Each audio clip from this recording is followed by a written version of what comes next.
are so distant from the idea of empathy, let alone the practice of it, that we don't sometimes even know what the word means. We know it sounds something kind of like sympathy. Sympathy is to understand where somebody else is coming from, to acknowledge somebody else's pain. Empathy is to feel their pain. To feel their pain. The Prophet ﷺ exhibited this beautiful, unbelievable quality of empathy. And I want to share very quick, rapid fire, so try to stay with me. I just want to share a couple of examples of this empathy in regards to different people. How he would practice this empathy with different people. It didn't matter who it was. When Ikrimah, the son of Abu Jahl was the man who had declared war against the Prophet ﷺ, the Muslims and Islam. He had killed Muslims just for believing. He had tortured Muslims just for believing. And he was at the head of multiple plots to assassinate the Prophet ﷺ. He eventually led an army into the battlefield with the intent of killing the Prophet ﷺ and as many Muslims as possible. This man made it very clear what his position was in regards to the Prophet ﷺ and Islam. And eventually died with those same convictions. His son, who had fought by the side of his father, and in fact continued his father's work after his father's death, he is now coming to Mecca to meet the Prophet ﷺ after the conquest of Mecca. And the Prophet ﷺ, when he receives the news that Ikrimah has entered Mecca and he's on his way to see you, the Prophet ﷺ turns to his companions and he says, his father's name was Amr bin Hisham, and they used to call him Abu al-Hakam because he was a leader of his people. But the Muslims used to call him Abu Jahl because of his actions and his conduct. The Prophet ﷺ turns to the Muslims, the believers, and he says, Ikrimah is coming. And I am hopeful that he will embrace and accept Islam. In his presence, none of you should refer to his father as Abu Jahl because it would hurt his feelings. Even if he becomes a Muslim and he recognizes that his father was wrong in his beliefs and his ideas and in what he did, it is still his father and it would hurt his feelings to hear people, his new brothers and sisters in faith, to refer to his father as the father of ignorance. So do not refer to him as Abu Jahl in the presence of his son Ikrimah. This is the graciousness of the Prophet ﷺ. This is his empathy. He was able to put himself into Ikrimah's shoes and understand how he would feel in that situation. One of the main conspirators against the Prophet ﷺ, the head of the Munafiqun, the hypocrites in Medina, Abdullah bin Ubay bin Sulul, when his son comes to the Prophet ﷺ saying that my father has died, and I know that he was completely opposed to you, and he said terrible, reprehensible things about you, but he was my dad and I worry about him.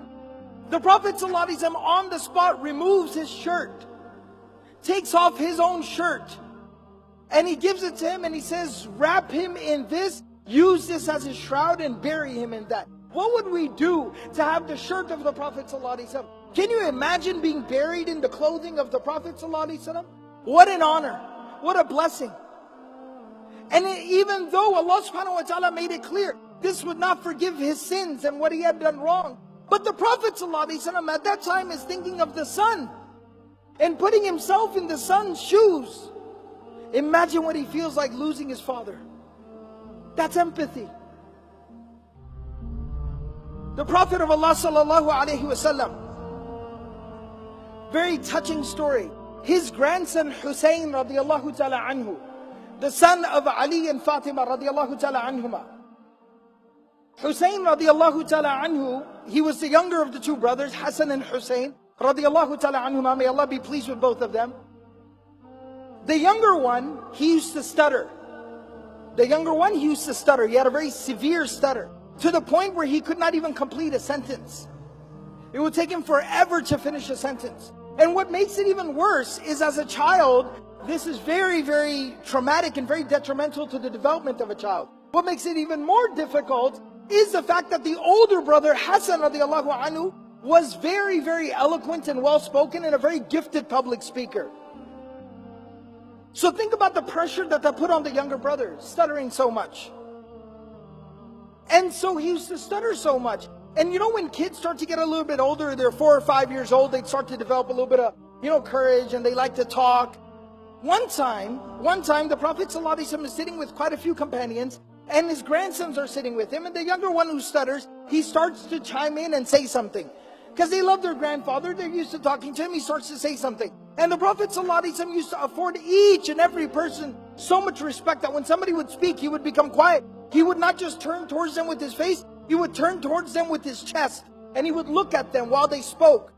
And so he starts to speak, and the Prophet ﷺ stops and turns towards him. And so everybody there also starts to listen, and the kid is stuttering so badly that it starts to become awkward. And some of the people naturally, not viciously, not maliciously, some of the people naturally, they start to kind of exchange some glances, almost feeling bad for the kid, because he cannot even get through a single sentence. It starts to get really kind of like awkward. And the Prophet ﷺ never once interrupts him. He does not finish his sentence for him. But the companions, they say, they looked at the face of the Prophet ﷺ on how is he reacting. And they said he had a big old smile on his face. And he was looking at Hussein radiallahu ta'ala anhu, smiling and listening to him quietly. He didn't care if it took 5 minutes for him to finish what he was saying, but he let him finish what he was saying. And when he was finished saying whatever he was saying, the Prophet ﷺ at that time turns to everybody else that is sitting there, because everyone was so weirded and awkwarded out. He turns to everyone and he says, لَقَدْ وَرَثَهَا عَنْ عَمِّهِ مُوسَى. He inherited this from his uncle Moses. Referring to Musa alayhi salam and the fact that he used to stutter. That don't feel bad for him, envy him that he shares a trait with one of the great prophets of God, Musa alayhi salam. He turned that negative into a positive, putting himself in that child's shoes and realizing what he needed at that time. He needed love and support and acceptance for who he was, for however he was. And the last story about empathy that I'll share here is a very touching story.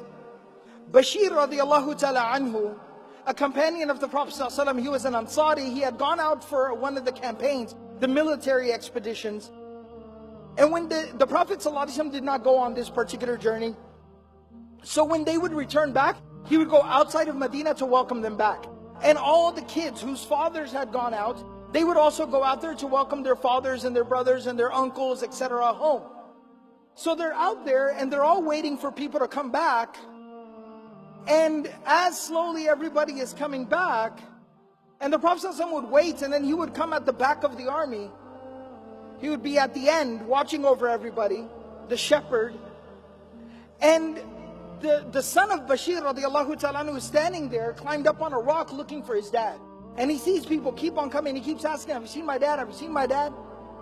And he doesn't see his father. Finally, when he sees the Prophet ﷺ riding in the back, he realizes, that means my father did not return. And he starts to cry. This child starts to cry because he realizes my dad isn't coming back home. He died. And the Prophet ﷺ stops. He's riding his animal. He stops and he picks him up and he hugs him and he continues to hold him until he stops crying. He calms down. And then he says to him, he says, أَمَا تَرْضَى أَنْ أَكُونَ أَنَا أَبَاكَ وَعَائِشَ أُمَّكَ. Don't cry, don't worry. If you need a father, I will be your father from today, and Aisha will be your mother from today. To embrace somebody else's child as your own. Empathy. And look how it beautifies a person's conduct and character. How it beautifies a person. This quality is central to the prophetic character. يا ديمة خير وعطاء ويمام نقاء وسخاء يا نجما شع فأبهجنا يا شعلة نور والله